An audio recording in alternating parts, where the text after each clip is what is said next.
还要跑，是不是挡不住啊？小七，挡不住是吧？小七，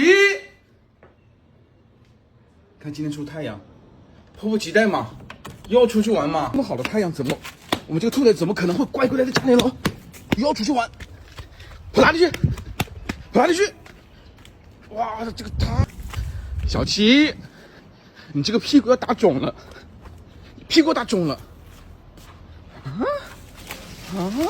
这个兔崽子，这个兔崽子，哎呀，七宝宝真乖，趴着不动，抓到我们家七宝宝了，这个小兔崽子，哎，回去。